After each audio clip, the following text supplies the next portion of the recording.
Bonjour à tous, c'est Nicolas, j'espère que vous allez bien. Vidéo sur le Ninja Smart Lead. Donc, je vous ai fait un petit comparatif et une petite présentation sur le site La Pizza di Gio, mais je voulais vous faire une petite vidéo pour vous présenter le produit. Alors, c'est un appareil de cuisson tout en un qui vous permet de réaliser plusieurs préparations. Ça ressemble à une cocotte minute. Donc, vous avez un couvercle ici, hop, sur la charnière, et vous avez un bol semblable à ce qu'on a sur le Cookéo. Et ça vous permet de réaliser plusieurs types de plats. Donc en fait, ça remplace pas mal d'appareils. Vous pouvez faire du sauté, de la cuisson standard avec le mode sauté. Vous pouvez faire de la cuisson à la vapeur, de la cuisson lente, des yaourts. Donc ça, c'est sur ce type de mode. Mais ensuite, si vous fermez le Ninja Smart Lead, vous pouvez régler. Ici, vous avez une manette droite-gauche qui vous permet d'arriver sur des modes bien spécifiques. Donc on a le mode Air Fry Cooker sur la droite. Donc ici, on a des nouveaux modes qui sont apparus parce que c'est des modes qu'on peut faire uniquement le couvercle fermé. Donc on a l'Air Fry, donc ça c'est la friture sans huile.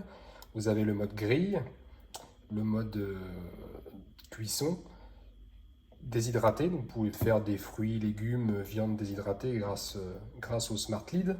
Et ensuite tous les modes que je vous ai dit tout à l'heure. Donc ça c'est sur ce mode. Vous passez sur le cran du milieu, vous tombez sur le mode Combi Steam. Et donc du coup ça c'est une cuisson double. Vous allez cuire à la vapeur, mais vous pouvez également faire les deux. Donc là Steam Meals c'est vraiment toute la cuisson à la vapeur. Steam Air Fry, vous allez cuire à la vapeur et terminer sur une cuisson imitation friture. Donc là ça vous permet de vraiment cuire vos aliments à la vapeur et terminer par une cuisson sans huile. Donc c'est très bien si vous voulez faire de la friture mais avec un taux de gras très faible. Et Steam Bake, c'est pour la cuisson, donc tout ce qui est cuisson de gâteau ou autre que vous pourrez faire directement en mode vapeur. Et sur la partie gauche, on est sur le mode Pressure, donc sous pression, avec ici on a un système comme une cocotte minute, hein. On a un petit bouchon pour faire échapper l'air sous pression. Donc on le met sur la droite ou sur la gauche en fonction du mode. Si c'est une cuisson à la vapeur, on n'a pas de mode sous pression, donc on laisse l'air s'échapper.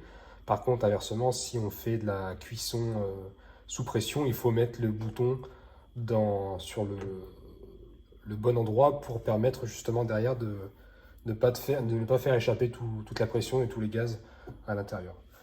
Donc en termes d'utilisation, c'est assez simple, hein. On a un bouton on-off ici. Donc voilà, là il était allumé, on l'éteint. Mais idem dans l'autre sens. Hop, on appuie. Et on atterrit tout de suite sur des modes sous pression en fonction de la manette. Donc après, en fonction des modes que vous souhaitez, bah, vous sélectionnez le mode. Donc là, sur la gauche, c'est le mode sous pression. Hop, ici, c'est toute la partie à la vapeur, comme on a dit tout à l'heure. Et le maximum de possibilités, c'est sur la droite. Donc là, on a vraiment pas mal de choses. Tous les modes sont vraiment intéressants. J'ai pas encore tout essayé, malheureusement, parce que c'est vrai qu'il y a pas mal de choses. J'ai fait les yaourts hier, super prise. Des yaourts au lait avec dans le fond un petit peu de nocciolata, donc ça permet d'avoir un petit rendu sympa. Pas mal de choses intéressantes.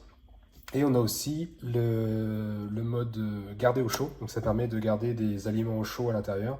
Ça peut être très sympa si vous avez des invités, vous préparez tout à l'avance dans le Smart Lead et vous laissez au chaud, comme ça quand les invités arrivent, bah, vous n'avez plus qu'à servir. Donc l'appareil après est composé d'une grille ici, donc on a une grille, une résistance qui permet de faire chauffer l'air ambiant. Et après, vous avez une air pulsée qui vient directement sur vos aliments pour la cuisson à la friture. Donc moi, j'ai essayé plusieurs machines pour tout ce qui est cuisson sans huile, notamment les machines à frites de Seb, qui sont très connues et qui étaient pionniers à l'époque.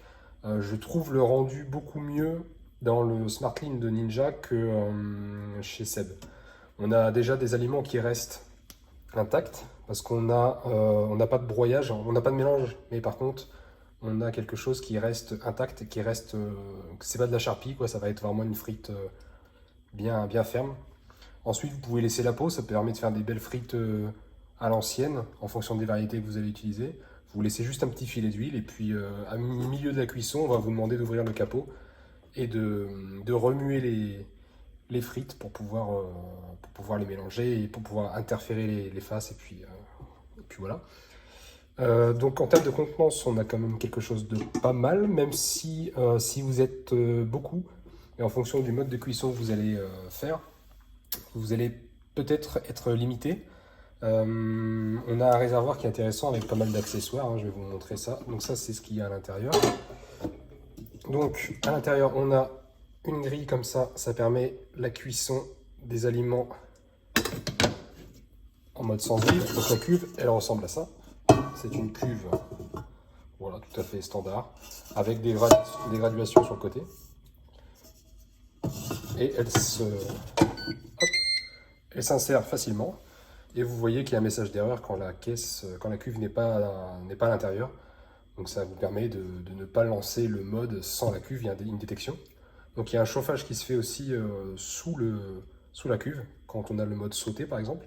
Ça vous permet d'utiliser ce Smart Lid comme une casserole, comme un fait-tout. Vous allez pouvoir mettre directement vos préparations, vos oignons, votre viande, etc. Vous faites ruisseler le tout et puis ça vous fait une casserole. Voilà. Ensuite, tout ce qui est friture, vous mettez ça dans le fond. Vous mettez vos frites à l'intérieur, vos pommes de terre. Vous mettez un filet d'huile, vous remuez le tout. Donc vous sortez la cuve et vous remuez comme ça. Hop, ça va permettre à toutes les frites de se mettre en contact avec l'huile. Ensuite, si vous avez des modes de cuisson à la vapeur, vous avez un petit récipient ici. Hop, avec un couvercle. Et on a des trous. Donc ça permet de laisser passer la vapeur à l'intérieur pour un mode de cuisson impeccable. Par contre, c'est ce que j'allais dire tout à l'heure, en termes de proportion, on n'est pas sur quelque chose de gargantuesque. Donc si vous souhaitez cuire à la vapeur pour peut-être 4-5 personnes, il faudra vous tourner sur des récipients compatibles mais un peu plus gros. Là, on est vraiment sur 2 personnes maxi en termes de quantité. Pour les pommes de terre, c'est pareil. Si vous mettez des grosses pommes de terre, vous n'allez pas pouvoir mettre beaucoup. Donc peut-être les couper en deux. Voilà, ça c'est un point limitant en tout cas dans ce que vous allez recevoir. Vous n'avez pas non plus une très grosse quantité. Vous avez une petite grille que vous allez pouvoir mettre aussi à l'intérieur. Hop. Donc c'est une grille avec un étage supplémentaire que je n'ai pas mis ici. Et ça va vous permettre de mettre 2 étages d'aliments. Donc pour tout ce qui est déshydratation, etc., c'est parfait. Vous mettez tous vos fruits et légumes sur cette grille. Et ça vous permettra d'utiliser le mode déshydrateur. Qu'est-ce que j'oublie d'autre? En termes d'équipement, on est pas mal. Sur le derrière, on a un petit réservoir d'eau. Donc en fait, c'est très simple. L'eau va ruisseler la vapeur d'eau, une fois à l'ouverture, va ruisseler ici. On a une petite gouttière qui se dirige directement dans ce petit récipient. Et ce petit récipient est à vider quand vous constatez qu'il est plein, tout simplement. Et ça vous permet de récupérer directement l'humidité sans en mettre partout. Donc il n'y a pas ça dégouline pas, rien, c'est assez propre. Tout ce qu'on tente à l'intérieur de la gouttière. Donc voilà. Après, en termes d'utilisation, c'est très simple à utiliser. Le point négatif, c'est que je trouve que ça fait un peu de bruit quand même. Si vous mettez le mode Air Fry, par exemple, vous avez un bruit qui n'est pas négligeable. Il faut le prendre en compte. Si vous avez une atmosphère calme chez vous ou des enfants en bas âge, ça peut être assez contraignant. Donc peut-être à mettre dans une deuxième pièce un peu plus calme ou dans un garage. Je sais qu'il y a des gens qui aménagent leur garage pour faire une cuisine. Ça peut être intéressant de mettre ça dans une pièce secondaire. Mais après, en termes d'utilisation, c'est vraiment pour monsieur tout le monde. Monsieur, madame tout le monde, c'est assez simple d'utilisation. Vous voyez, il y a trois modes avec un choix qui se fait rapidement. Et puis la molette qui permet de choisir directement le mode qu'on souhaite. Ici, vous allez pouvoir modifier le temps et ici la température, tout simplement. Donc c'est tout simple. On met le mode qu'on souhaite, le temps qu'on souhaite, on lance et puis c'est parti, quoi. Quoi dire d'autre? Là, j'ai le coloris cuivre, c'est une édition limitée Amazon. Il me semble pas que vous puissiez l'avoir directement sur leur site. Donc si vous souhaitez ce coloris qui est très sympa, vous pouvez l'acheter directement sur Amazon. Je vous ai mis le lien dans la description si ça vous intéresse et si vous souhaitez soutenir la chaîne. J'ai juste à côté, vous voyez le Ninja, le mixeur que je vous présenterai aussi dans une prochaine vidéo. C'est un très bon mixeur aussi de la marque Ninja. Et voilà, donc n'hésitez pas. Partagez-moi aussi vos recettes, si vous avez des recettes que vous utilisez, que vous réalisez régulièrement sur le Ninja Smart Lead. Et voilà, après ce qu'il faut savoir aussi, c'est qu'il y a un site internet en lien avec cette machine qui vous permet de réaliser pas mal de recettes. Donc vous sélectionnez l'appareil que vous avez, et je vous mettrai le lien si vous voulez.